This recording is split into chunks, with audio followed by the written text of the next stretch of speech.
What is up, everybody? Hope everyone is all good.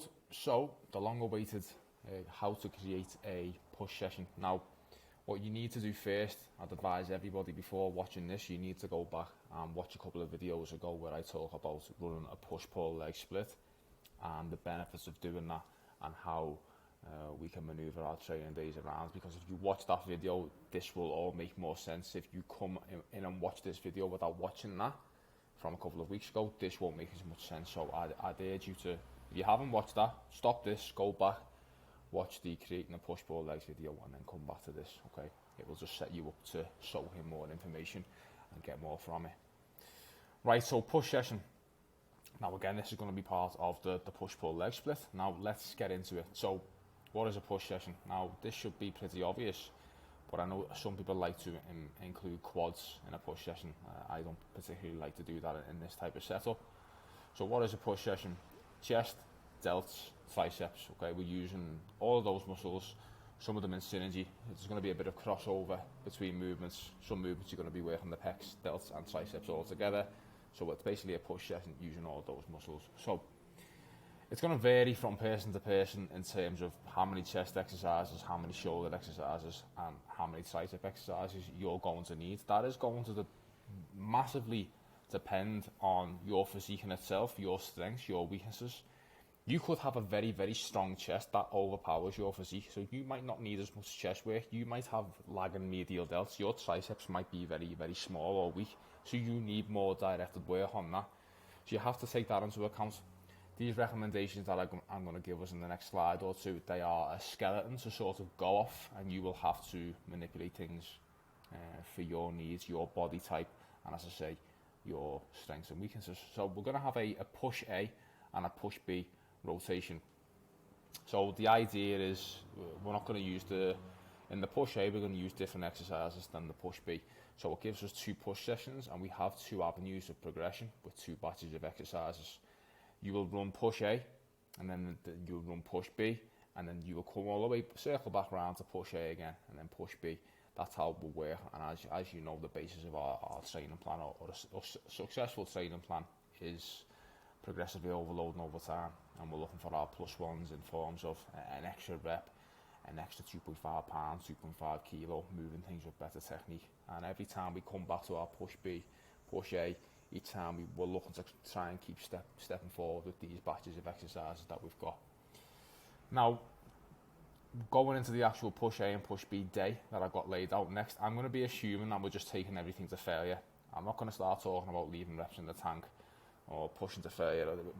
I'm just going to pick one, and it's just going to make more sense, because if we do leave more reps in the tank, you might need a little bit more volume. So for the sake of this video, I'm just going to assume that we're taking everything close to failure or right up to failure, and that will make more sense with the volume allocation that I'm going to give us in the next slide. So let's get into it. So push A. Now again, before, I just want to reiterate, this is a guideline. This is something to maybe run for yourself, and this is a template to go off. This is not set in stone for everybody. Not everybody has to do this. My thoughts and my thinking behind all this, it might be different for you, but I'm going to walk you through this, why I think this is a smart approach, and if you need to make some tweaks, you potentially can do, but let me walk you through. So again, push A, push B. Now push A is going to be more of a chest focused session. You're not going to be able to allocate 100% focus to chest, medial delt and tricep in every one of these sessions. You're going to have to have some in more of a pecking order than others. It just makes sense. So in push A, this could be again a very, very chest dominant session, and you're going to have some medial delt work and tricep work. Now we're going to have 3 chest press movements and potentially a fly movement. So you could, again, this will depend on you as a person. Do you need a fly isolation movement? Do you struggle to really get the full juice out of your pecs with just presses alone? Some people can, some people can't. Some people do need a fly movement in there. So let's say you started your push session off with 2 chest press movements. So let's just go very basic: a Smith incline press and a hamstring chest press. Okay, 2 sets of each in that 5 to 15 range to failure. Now again, we know all the jazz about we can train in the 5 to 30 rep range. Ideally, most of our stuff is going to be in that 5 to 15 range anyway. 2 sets to failure on Smith incline. Then we move to a chest press, hammer strength chest press. So that'll be 2 sets to failure there. So that gives us 4 total sets. And now then we have the option for either a third chest press movement or a fly movement. Again, that will vary on you as a person. Now let's say you went for a cable fly or a cable chest press, for example. You can do the cable chest press. That's also a good movement. So that would be 6 total sets of chest. That is more than enough. Nobody really needs any more than, I'd say, maximum 8 sets for a muscle repair workout. Again, that will depend massively on you and your volume needs, your requirements, your weak links. As I say, you might be someone who needs 4 chest movements with 2 sets each. You might need 8 sets to step forward. You need to find that out for yourself. But again, this is just a guideline for us to go off. So let's say we had 3 chest movements, 6 sets. That's chest all boxed off, done, stimulated. And now we need to get out the gym and recover after we've hit our chest. So you leave that, no more chest movements. Then we get into our medial delt isolation stuff. So then we're just going to pick something like a cable lateral raise, 2 to 3 sets, 10 to 20 reps, right up to failure. That's going to be good to go.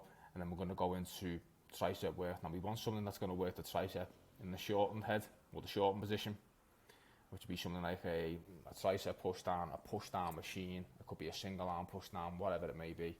And then you're going to go into something which is going to work something, the long head in the lengthened position, where you have your hands and shoulders in that overhead position. So you're looking for something like a skull crusher, rope overhead extension. Maybe you have like a tricep machine which puts you in this overhead position. You'll be good to go. So again, that's a basic outline. Now you can this could bob and weave multiple different ways. As I say, you might need more delt work. You could get away with just 2 chest press movements, and that's all you need for chest. You could replace one of these chest ones with an extra medial delt movement. Your triceps could be very, very strong, and all you need is maybe 1 movement, and then you need to bring in an extra chest movement. So there's moving pieces and moving parts to be had here.